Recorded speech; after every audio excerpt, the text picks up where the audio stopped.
There we go. All right, Hank, we got you, buddy. Yep. All right, man. I think it was something on our end. Skype only rang one time too. We was like, well, man, we don't know what's going on here. So, but how you doing tonight, Hank? You feeling any better, man? You still feeling under the weather? I'm on the other side of it. My little girl's got it kind of bad now. My little boy, he's about on the other side of it. My wife's doing just fine.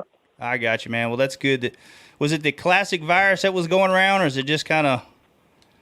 I don't know if you heard much about. I don't know.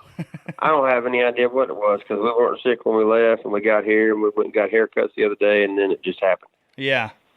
It was. I heard a lot of people at the classic. I know on the way back from home, everybody started getting it. So I don't know what in the world went on, but man, it was kind of rough there for a couple of days. But man, I'm glad to see you're back up in action. And I know you were supposed to be at the Bass Cat tournament this weekend. You wasn't able to make that. No, I wasn't able to go. That sucks, man. Yeah, it sucks when you got something big like that playing and that illness hits you, man. It ain't nothing you can do about it. You just got to go with the roll. Oh no. So, man, has it set in? What's that? I said I just had to stay here and lay in bed for 2 days. Yeah, that's all right. Catch up on some much needed rest. So, but so has it sank in yet, man? I know you get that question asked a lot, especially after you won it. Has it sank in that you won the Bassmasters Classic? I mean, is it still like day by day? You're like, man, you still look at it, man, I can't believe I won that.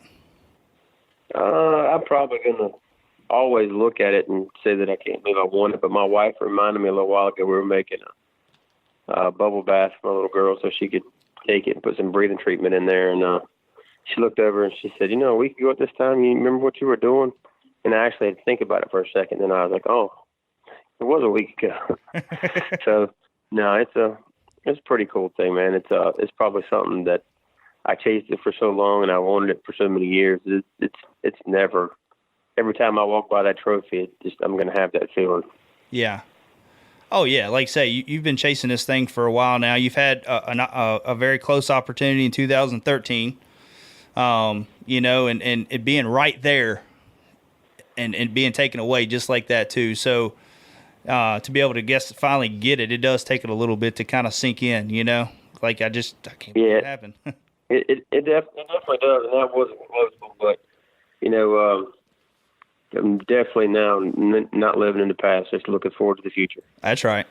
So let's talk a little bit about Bass's decision on, I mean, you don't have to go in full detail because I know this is spur of the moment. Let's talk about the cancellation of the event. What do you think about that? I mean, do you think Bass made a good call on that, or do you think it's... Well, I think, I think they tried to put everybody's safety in mind, but I think when you look at the scheme of things and when we come to town, the amount of money and exposure it brings to everywhere we go, I don't think that Dayton and the state of Tennessee was actually going to really get to see that with the scare, no fans, and then the restaurants and the dining, the hotels, the housing, the gas, everything I think was just going to be cut back. And I think they probably made the best call on everybody's behalf of postponing it. I'm sure they're going to reschedule it at the rescheduled dates, and that way everybody can get the best out of it. Yeah, absolutely. And you don't think about that. I've seen a lot of people, they were really mad about it being canceled and this, but like I say, you don't really think about the other side of the aspect of what people don't really see is with the amount of money that will be brought in, just with not with you guys coming, but the fans of the sport as well. And like I say, what they could lose. I never really thought about it that way either. Yeah. The town, they pay for us to come. I'm not with those contracts, so I don't know what they actually pay. But I mean, I'm sure they want to return their investment. And I think that would have been, I think in the long haul, that probably would have been shortchanging that event. It's a good lake. It's a good lake no matter where you go this time of year or in the fall. It might actually be better fishing in the fall when all the grass is up and full blown. So there's no telling. But I think to be fair to the fans, the fishermen, just looking out for the safety of everybody, I think it was a pretty decent call. Yeah, most definitely. So let's kind of get into the Classic. That's what we got you here for, man. Let's kind of get into leading up to the Classic. How did your practice go? Did you know going into this that you was on a practice bite that was pretty special, or was it something that kind of you didn't even know what you had going through practice? You kind of knew your bites, but you really didn't know the amount of fish that you had through practice? No, my whole classic performance was basically plan B. I never went to plan A. I never went to where I really spent my time practicing. I know that sounds weird, but the wind kind of dictated that on day one. I had some history in the areas that I did end up fishing, and it worked so well on day one that it was kind of hard to abandon it after that. Yeah. So I mean, you like say you're going in plan B, and then what is it with you in jerkbait tournaments? I mean, it's like when it's a jerkbait bite, what makes Hank Cherry so deadly when it's a big jerkbait bite going on, especially in these big events like the Classic? I don't know. I just I really have a lot of confidence when throwing a jerkbait. It's something that I've spent a lot of time messing with. I've gotten pretty confident now with it almost 10 months out of 12 out of the year. I don't like it really in the dead summer. But that too, just depending on where I'm at across the country. I just feel like it, especially this time of year when they're moving up, they like to suspend, they like to get on top of stuff. They like to get around those bait balls. I just think that, and have learned through years of experience that I'm my deadliest when I can figure out that bite. Yeah. And it's definitely correct me if I'm wrong, but that's kind of like a 5-fish. That's a 5-bite bait, really. I mean, is that what you're do you have days where you just hammer them and you catch so many a day, or is that typically what it is? You're looking for kind of like a jig bite. It's, 5, 6, maybe 10 fish a day bite. You know what I mean? Well, that really just depends on where you're at in the country, but there have been days where I go out and the jerkbait fishing is good and I'm going to catch 50. But there's also those other days where it might be extremely cold, or I just know the bigger fish are biting it and I'm only looking for 5 or 6 bites. It's really all just situational. I mean, to take that, you can flash forward back to Bass Fest a couple of years when we were at Sam Rayburn. I think it was the beginning of June. And that one day we counted, I almost caught 200 in one day on a jerkbait. Mm. So it really just depends. But pre-spawn bass, you're really using that bait to try to target the biggest fish in the lake. Yeah. Now, you talk about you like using all the way up to about middle of summer, but what is that magical number? Is it like anywhere between, around Smith Mountain Lake, like a lot of guys love using it in those 40s. To me, 50 to 55 was always like when I loved a jerkbait for some reason. I don't know why, but what is that magic number for you, like this bite's going to be on kind of deal?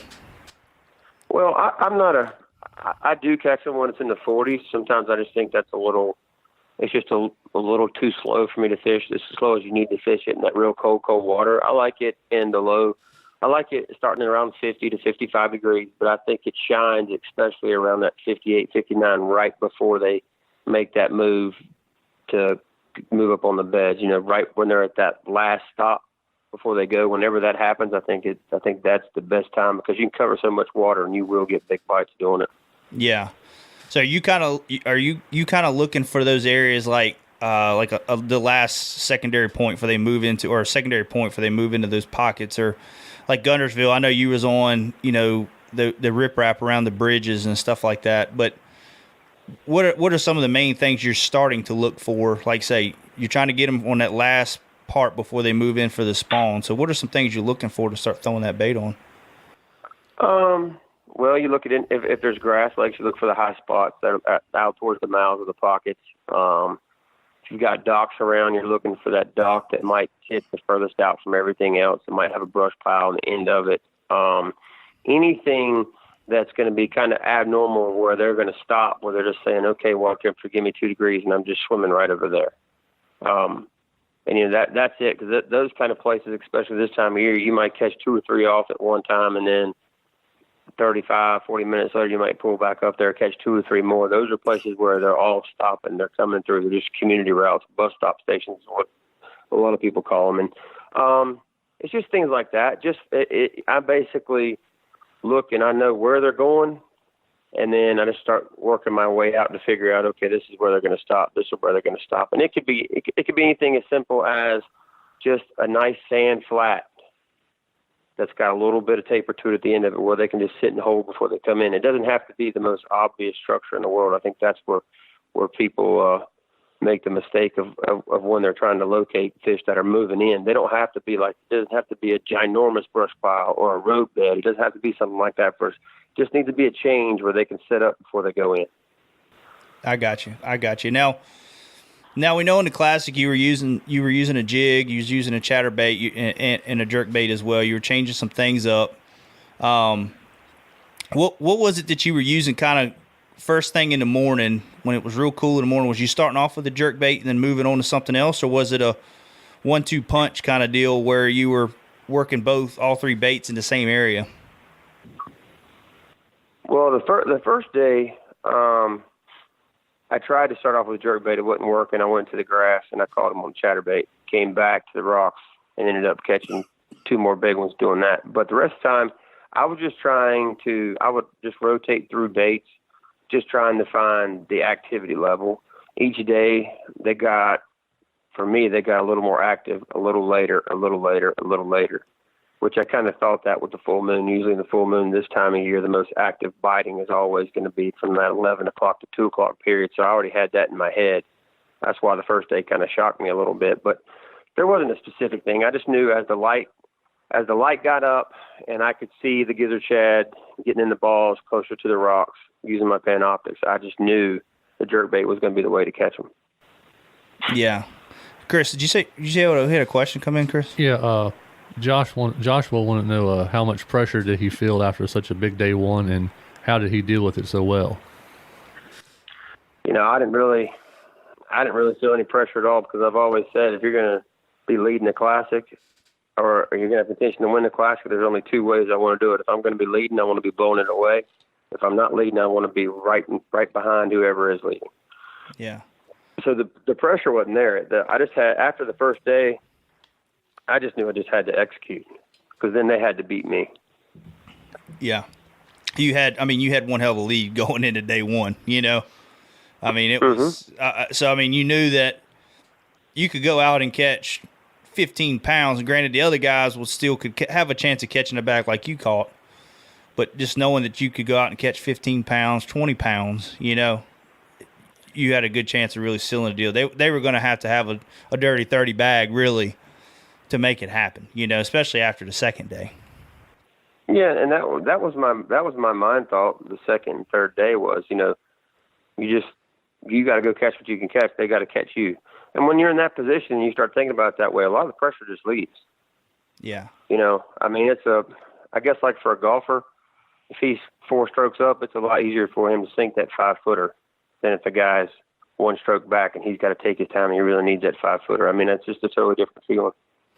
Oh yeah, you're more free-minded, I guess. You fish more free, or you play more free. And I know I was riding with Skylar Hamilton on the last day and was listening to you, them talking to you in the morning, doing the interview with you, and just how like relaxed you sound. You just was sound like a dude getting out and fish a normal derby. You're just like, I'm just ready, man. I'm just ready to do this kind of deal. And it was like, I looked at Skylar, I was like, man, he's going to shut the door on this thing. Like, he's about to shut the door on it. Yeah, I had this mindset of what's going to happen is going to happen. I've just got to do what I can do and do it to the best of my ability. And at the end of the day, that's enough. Yeah. Now my next question is, when we blasted off, you had a whole crowd behind you watching you, and we actually had to kind of wean through some of the boats to get through the bridge where we was going to fish, to where he was going to fish. How do you deal with that kind of boat traffic? Does that play in your head then, like how your strategy is? Because if you take off and go fish anywhere else, you really kind of need to set the boat down, I guess, further back, so you don't have waves. Yeah, that comes into play some, but on that riprap on the causeway, when I would switch sides, I would go ahead and run some of the time just to get them to run with me, because when the wind wasn't blowing, that gives me a little bit of commotion. Yeah. That doesn't bother me. it takes a while to settle down after it's come across that causeway. So, but the spectator thing, I kind of lost my wowness with the spectator thing after my first classic. I was fishing had no idea what was going on. I turn around, there's 50 boats behind me at Grand. And that was my first taste of spec. But ever since then, I just, you just have to do your business and act like they're not there. I mean, I pay attention. I was talking to some of them. I talked to some of the guys on the causeway, but they're not influencing what I'm going to do. Yeah. I mean, my cast is my cast, my bait is my bait, my boat is my boat. That's my office, and I'm going to run my job the way I want to run it. That's right. Yeah, that's a good way to look at it. I mean, for some of the guys that are just coming into their first classic and all that, I could see it being kind of overwhelming because then you got to try to play all this stuff and you got people watching. I know Skylar Hamilton. He was just happy to have people following him. He had a guy that followed him every single day. And but did you have any issues with anybody fishing in your spots? You pull off and you come back later and somebody on it, or kind of cutting you off there. You get that sometimes at some of those events. I don't know if you had any issues like that. No, I didn't have any at all. The people around me were as respectful as I've ever seen anywhere I've been. They cheered, they watched. If they fished anywhere that I fished, they made sure that I didn't see them do it. Of course, that's a huge stretch of banks. I mean, I'll be on one side. I can't control what's going on the other, but they weren't doing it in my eyesight, and they weren't doing it to try to get in front of me or work to me or around me or anything. Yeah. I mean, they pretty much said, "Here, you got it." Yeah. And for that, I told them on stage. I told them in plenty of press conferences, news articles. I appreciate that so much. Yeah, and that's really good to see. That's something I give a lot, especially, I don't know, it's something about down there too. Alabama's a big fishing state. That's called the epicenter, really. I mean, it's just so, people understand it, and it's good that they give people a couple of days to do their thing, let them catch them fish. It's a show. They're putting a show on for you, and you learn a lot from these guys if you watch them. You learn a lot about your lake and all that. So to be able to let you guys do your thing, that's really good on that part. So, but there was something else I was going to ask you, and I had to bring for it. But when he was going into finding some of those fish on the jig and all that, what were some of your setups when it comes to your jig setup and your jerkbait setup when it comes to rod and line and all that? Well, on my jig, I use a 7.6 heavy Fantasista rod. I use the EXD 8-to-1. Gear ratio. It's an extra distance made reel, but I like it for skipping and everything. It just comes off so smooth. It works good in my hand. With the jig, I always throw the 20-pound 100% trilene fluorocarbon. On the bladed jigs I threw, I use the 7.4 medium heavy moderate brand new Veracity Abu Garcia with Revo STX 7.3-to-1. Same line, 20-pound 100% fluorocarbon. It's super strong. My jerkbait, I use a 610 medium light Veracity with the 7.3-to-1 STX with 15-pound fluorocarbon. I just like 15 for jerking. A lot of people like 10 and 12. I just don't. I want to hook them and get them to the boat and get them in as fast as I can. I don't want any lost fish. And with that 15-pound, I can use a little bit lighter rod and lean on them a little more. And my hookup ratio just increased. And the only thing special I did with the jerkbait is I changed out the stock hooks to the new Fusion medium shank EWG number 5s to give the bait a little more weight so I could make it sink. My jig was the Picasso Dock Rocket, and I used the Max Scent chunk from Berkeley on it. I tell people all the time, if you haven't used Max Scent yet, especially with that chunk, throwing a jig, just try it, because there's something about that stuff. Once you get a fish to eat it, it just won't let it go. I mean, I wouldn't care to bite it because I think the stuff stinks to high heaven, but fish really, really like it. Yeah. But that's basically, I'm pretty simple with the way I do things. There may be a time, like if we go up north, I may switch to 12-pound line on my jerkbait rod, but pretty much that's my setup. And those are 3 rods that are always tied in my boat pretty much 100% of the time. I got you. That's I like just hearing about the bigger line on a jerkbait. Like say around here, that's the same way. Everybody uses, at least everybody I talk to uses a smaller line. And so to go to a bigger line on that. And there's so many different reasons why people go to smaller line. For one, you get that depth. out of it and all that. But like Guntersville, that's such a shallow lake anyways. I don't think that really matters as much. I mean, no, but I can promise you, with 15-pound line and me changing hooks on the baits and changing some of the jewelry split rings, that I can get one as deep as I need to get it. Exactly. I mean, I catch them at home here on 15-pound line on years when we have real clear water and it's super cold. I'll catch them suspended out 18, 19 foot deep over 30-foot brush piles, and I have no problem getting jerkbait down to them. Man, no, that's good. And Chris, what'd you say? We got a question come in? Yeah, Jason was just curious of what type of arm injury he had.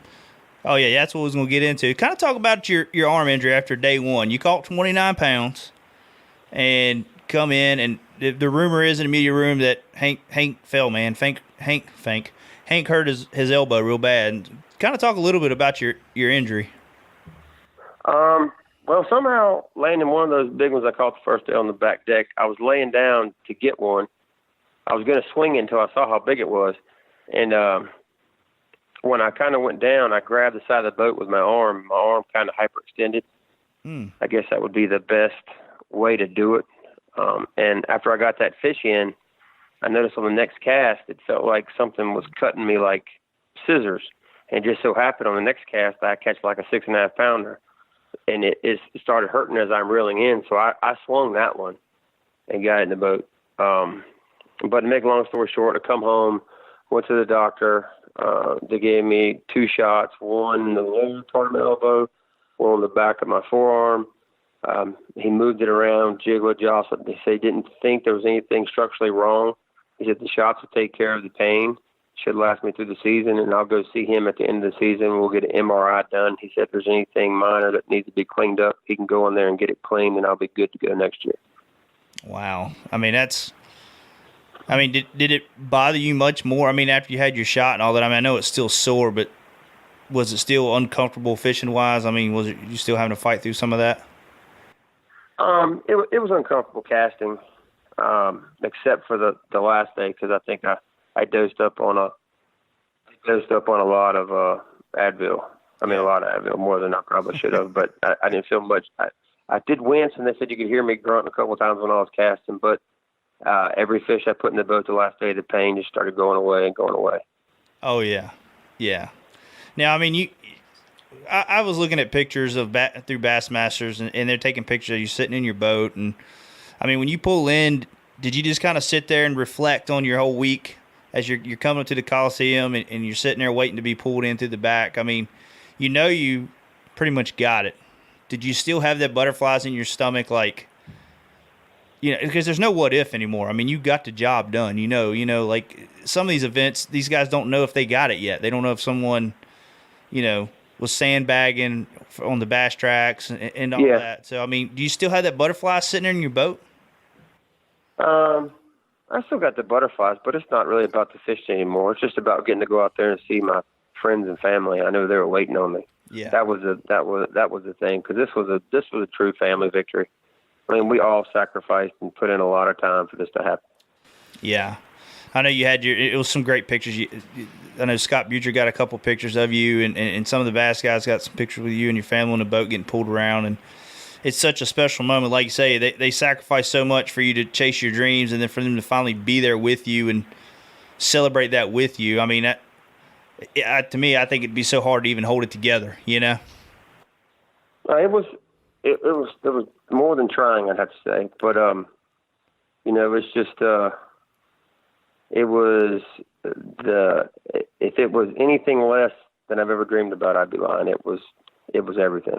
Yeah, most definitely, man. Well, got one more question for you, and especially with the coronavirus here and canceling the Chickamauga one, kind of looking into the year and the future of this season, and hopefully we can get back to normal after next week or two. What event are you looking forward to this year on the Elite Tour? I think on out, I'm kind of looking forward to a lot of them, or pretty much all of them, because I get to fish totally different now with automatically qualifying for next year's Classic. I can go at things with a different mindset, I guess you'd say. But one place that I owe is the St. Lawrence River. I've had plenty of chances there to do really good, and just have not capitalized for one reason or another, but I'm going to get it back this year. That's awesome, man. Well, I'm looking forward to following you guys this year, and especially learning more about some of the guys that just got into the Elite Series last year, and seeing who's, they made a name for themselves last year and seeing how they're going to do this year. And it's just so much going on in bass right now. It's kind of an exciting time, and new people coming in. So, but Hank, I really do appreciate you taking the time to join us tonight. I don't want to keep you much longer because I know you're trying to recover from being sick. But man, I wish you luck the rest of this year, and looking forward to seeing how you do, man. All right, man. I appreciate it. Thank you very much. Thanks so much, Hank. You have a good one, man. All right. See you. Bye. Bye.